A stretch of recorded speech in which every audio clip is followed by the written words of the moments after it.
In today's lecture, you are going to learn about the classification of various types of penicillins, and also I will be comparing the different types of penicillins with respect to their antibacterial spectrum, the therapeutic uses, the resistance pattern, adverse effects and other effects. Now, first of all, penicillins can be classified into natural penicillins and semi-synthetic penicillins. So, natural penicillins is also known as penicillin G. Benzyl penicillin is the other name of penicillin G. It is known as natural penicillin because it is obtained from the mold that is Penicillium notatum or Penicillium chrysogenum, and is a part of the original group of penicillins that was discovered by Alexander Fleming. So it is not chemically modified penicillin, and therefore it is known as penicillin G. It is known as natural penicillin, and the other name is benzyl penicillin. So the group of natural penicillins include benzyl penicillin, also known as penicillin G, procaine penicillin and benzathine penicillin. So these are categorized as natural penicillins. Now, unlike natural penicillins, semi-synthetic penicillins are chemically modified. There's a change, there's an alteration in the structure of penicillin. This can be done by adding certain precursors in the mold culture and also by combining specific side rings to the penicillin ring, to the penicillin structure, and this helps in enhancing the desirable qualities of penicillin. So, semi-synthetic penicillins include penicillin 5, penicillinase resistant penicillin and extended spectrum penicillin. So, let's first start with natural penicillins. So, what are the key characteristic features of natural penicillins? So, the first one is the route of administration. Now, natural penicillins are acid labile, and since they are acid labile, they are administered parenterally, intramuscular or intravenous route. Now, benzyl penicillin or penicillin G is available as soluble salt of sodium and potassium, and since it is a soluble salt of sodium and potassium, they can be administered intravenously. Although intramuscular administration is also possible with benzyl penicillin or penicillin G. Now, procaine penicillin G and benzathine penicillin G are insoluble salts, and since they are insoluble salts, they are administered deep intramuscularly and never intravenously. So, to be kept in mind, they are administered via intramuscular route. So, intramuscular depot preparations are available for administration of procaine penicillin and benzathine penicillin. So, they are administered only through intramuscular route and never intravenously. And since they are injected deep intramuscularly, they are gradually released from the site of injection, and this results in a sustained effect and a prolonged duration of action. So the next characteristic feature of penicillin G is that it is highly susceptible to beta-lactamase enzymes, also known as penicillinase enzyme. The beta-lactamase enzymes are produced both by gram-positive and gram-negative bacteria, and these enzymes cause hydrolysis of the beta-lactam ring. The beta-lactam ring is a component of the chemical structure of penicillin, and hydrolysis of the beta-lactam ring makes penicillin inactive. So this results in inactivation of penicillin and the bacteria acquires resistance. So this is one of the mechanisms through which bacteria becomes resistant by producing enzymes that cause destruction of penicillin, making the penicillin inactive, ineffective. So majority of the Staph aureus organisms and Gonococci organisms produce beta-lactamases, and this makes the bacteria resistant. This is one of the mechanisms for bacterial resistance. So the next characteristic feature of penicillin G is that it has a narrow spectrum of activity. It is highly active against gram-positive organisms compared to gram-negative organisms. The reason being the structural characteristics of bacteria that does not allow penicillin to reach the target site of action. Secondly, the production of penicillinase enzyme, which is a beta-lactamase enzyme that causes destruction and inactivation of penicillin. So, penicillin is highly active against gram-positive cocci and bacilli. Therefore, penicillin G is used for treating infections that are caused by gram-positive cocci such as Streptococcus pyogenes and pneumococci that are highly sensitive to the action of penicillin. Therefore, respiratory tract infections can easily be treated with penicillin G. Also, gram-positive bacteria such as Clostridium, which causes tetanus, Corynebacterium, which causes diphtheria, and Bacillus anthracis that causes anthrax are highly susceptible to penicillin G. Also, Treponema pallidum, which causes syphilis, is highly sensitive to penicillin G. Now, there are certain exceptions to gram-positive organisms, particularly Staph aureus organism, which produces penicillinase enzyme, and this makes it resistant to the action of penicillin G. So, penicillin G is no longer effective in the treatment of infections that are caused by Staph aureus organisms because of the production of penicillinase enzyme, which renders it ineffective.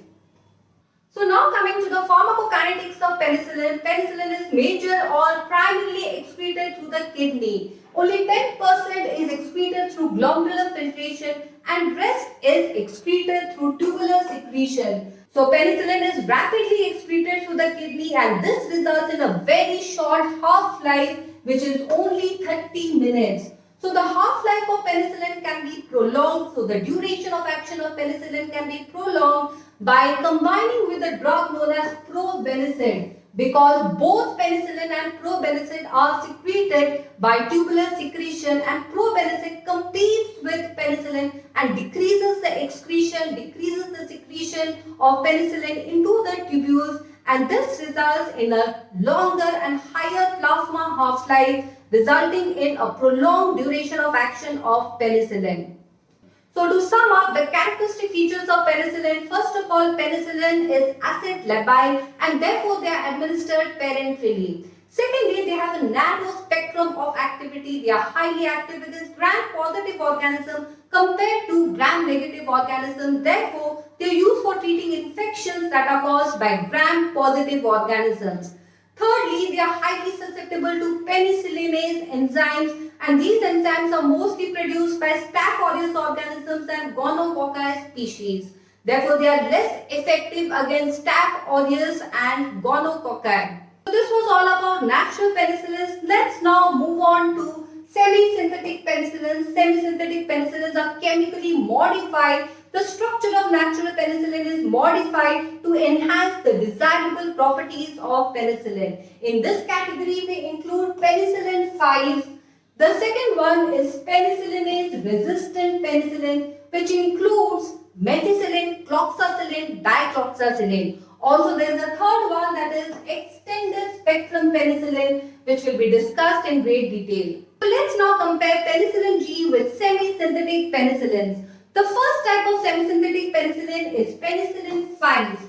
The only advantage of penicillin 5 over penicillin G is that penicillin 5 can be administered orally because it is acid resistant. It is stable to gastric acid. It is not easily destroyed by gastric acid and therefore can be administered orally. Natural penicillins, on the other hand, are acid labile. Therefore, they are administered parenterally. So, this is the only advantage of penicillin 5 over natural penicillins. The second type of semi-synthetic penicillin is penicillinase resistant penicillin, and this group includes methicillin, cloxacillin and dicloxacillin.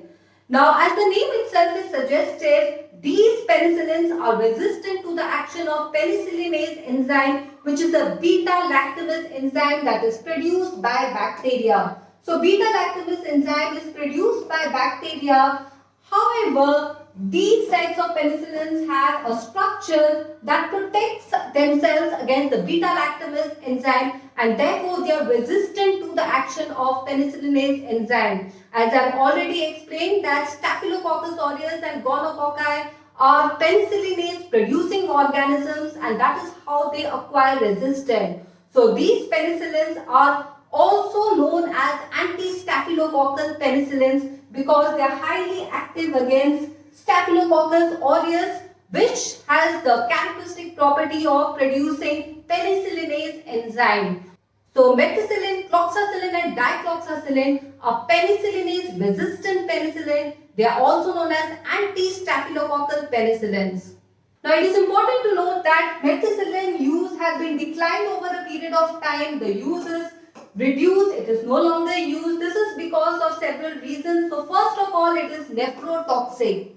Secondly, it is acid labile, and since it is acid labile, it is administered parenterally, so no oral formulations of methicillin are available. And thirdly, there is high degree of methicillin resistant staph aureus.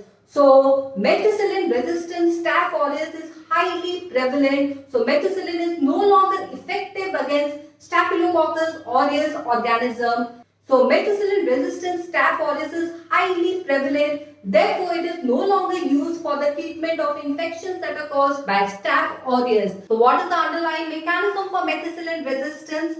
Now methicillin, although it is resistant to penicillinase enzyme and can easily penetrate the bacterial cell and enter into the bacterial cell, it is no longer effective, it is inactivated because of the modification of the target site, which is the penicillin binding protein. And we have learned in the previous lecture that penicillin binding proteins are enzymes that catalyze cell wall synthesis, and penicillins exert antibacterial action through inhibition of penicillin binding protein. So penicillin binding protein is the main target site of action for methicillin, and since there is a modification of the target site, there is an alteration in the target site, methicillin is no longer effective. The other penicillins that are included as penicillinase resistant penicillins are cloxacillin and dicloxacillin. The advantage of these type of penicillins is that it is available as oral formulations, they can be given orally, and secondly, they are also known as anti-staphylococcus penicillins, so they can be used for the treatment of infections that are specifically caused by staph aureus. So what are the infections that are caused by staph aureus? Staph aureus is the causative organism for skin and soft tissue infections. So mild skin infections such as impetigo can be treated with this type of penicillin. It also treats cellulitis, which is a soft tissue infection. Infective endocarditis, where staph aureus is the causative organism, in addition to Streptococcus viridans. Osteomyelitis, where staph aureus is again a causative organism. Septicemia, that is caused by gram-positive organisms. So these are some of the infections that can be treated with cloxacillin, dicloxacillin, because they are known as anti-staphylococcus penicillins. They have specific action on staph aureus organisms. Now, to be noted that these drugs are administered orally, and also no dose adjustment is needed in renal failure. So, if there is kidney impairment, cloxacillin and dicloxacillin can be used without dose adjustments because they are partly excreted in bile. Therefore, no dose adjustment is required in renal failure. So, next we move on to the third type of semi-synthetic penicillin, which is known as extended spectrum penicillin. They are known to have extended spectrum because they have additional gram-negative activity, including Pseudomonas klebsiella enterobacteriaceae. The second characteristic feature of these types of penicillin is that they are highly sensitive to beta-lactamase degradation. So as we have learned that beta-lactamases are enzymes that are produced by bacteria which destroys penicillin. So these types of penicillin are highly sensitive to beta-lactamase degradation, and therefore they are combined with a beta-lactamase inhibitor to enhance their antibacterial activity. So there are three subclasses of extended spectrum penicillin, and this includes aminopenicillin, which includes ampicillin and amoxicillin, carboxypenicillins, which includes carbapenicillin and picaillin, and uridopenicillins, which includes piperacillin. Now these are mostly combined with a beta-lactamase inhibitor to enhance their activity. So let us see which are the combination. Amoxicillin can be combined with clavulanic acid. Ampicillin can be combined with sulbactam. Picaillin can be combined with clavulanic acid, and piperacillin can be combined with tazobactam. So piperacillin tazobactam is a widely used combination used for treating serious infections. Now, since extended spectrum of penicillin is widely used and is an important group, let us compare the different types of penicillins that are included in this category. So, the first subclass includes ampicillin and amoxicillin. So to compare ampicillin with amoxicillin, both these drugs are stable to gastric acid and therefore they can be administered orally.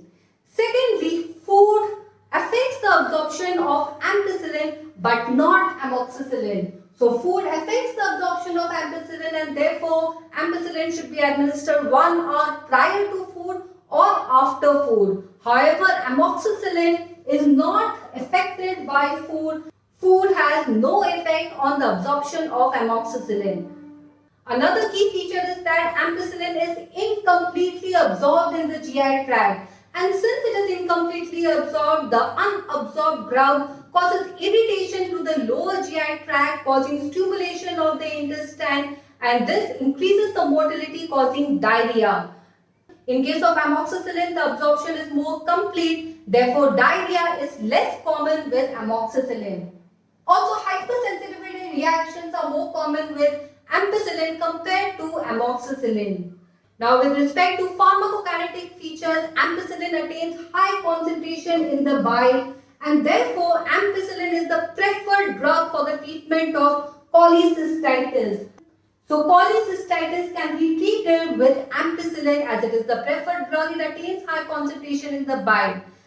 Also, ampicillin achieves high concentration in the CSF in presence of inflammation. Therefore, it is used for the treatment of meningitis, and amoxicillin less likely to cross the meninges. Therefore, it is not preferred for the treatment of meningitis.